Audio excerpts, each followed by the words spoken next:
ازيكم يا حبايب قلبي؟ احنا هنعمل النهارده البوظه. هعمل البوظه. كوبايه دقيق. كوبايه دقيق.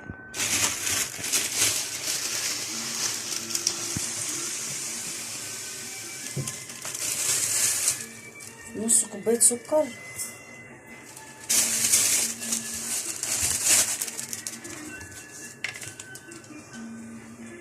كوبايتين ميه. دي الخطوه الاولى. كوبايتين ميه، كوبايه دقيق، نص كوبايه سكر.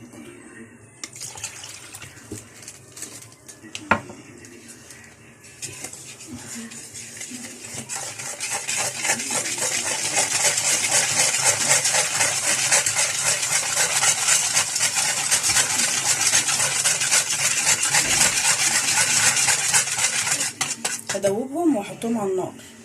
دي كده الخطوه الاولى. الخطوه التانية هجيب خميره. دي الخميره اللي هي البيره. دي احسن حاجه للبوظه. دي الخميره بتاعت زمان. دي خميره زمان اللي هي الخميره البيره دي، مش الفوريه.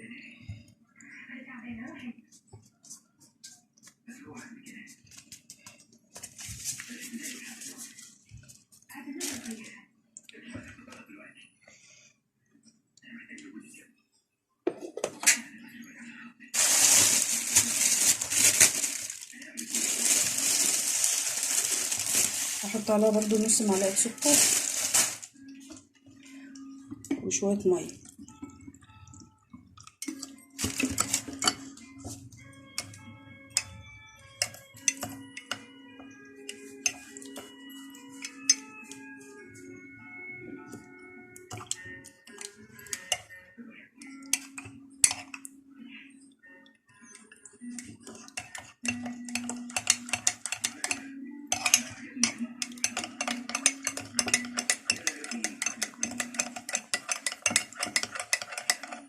اهم حاجه ندوب الخميره.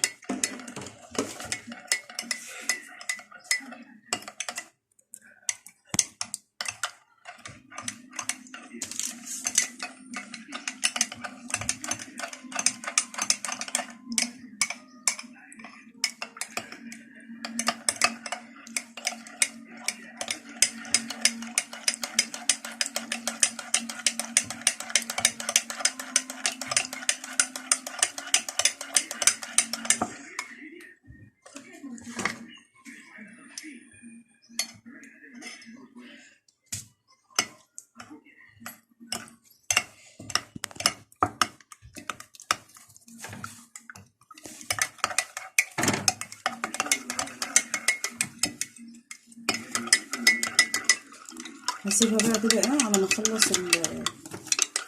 الحاجات اللي انا عاملاها على النار.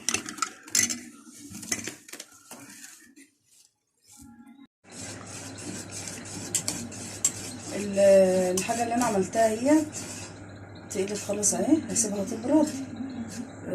كوبايتين ميه على كوبايه دقيق على نص كوبايه سكر، وقلبتهم على النار لغايه لما جبنت زي المهلبيه اهي. هسيبها بقى تبرد.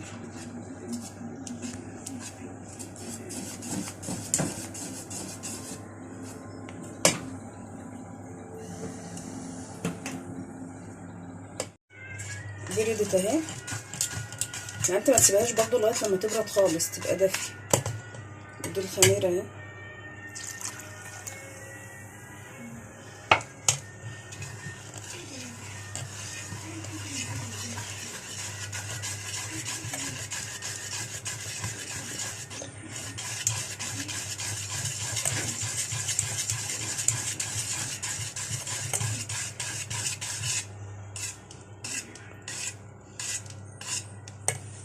احطها في الشفشق.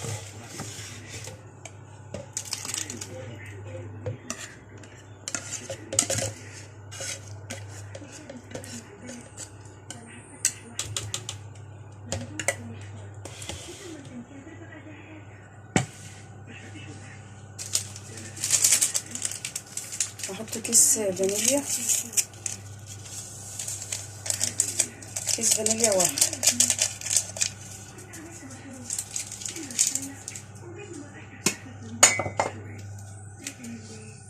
كوبايتين لبن.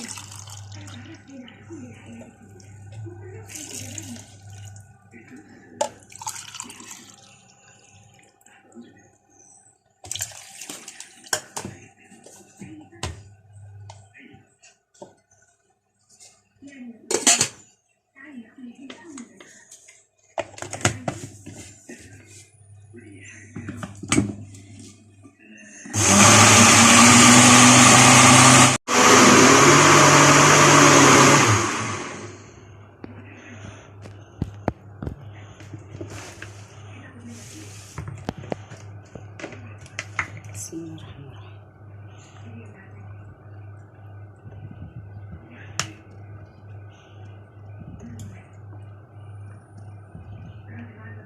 ادي البوظة.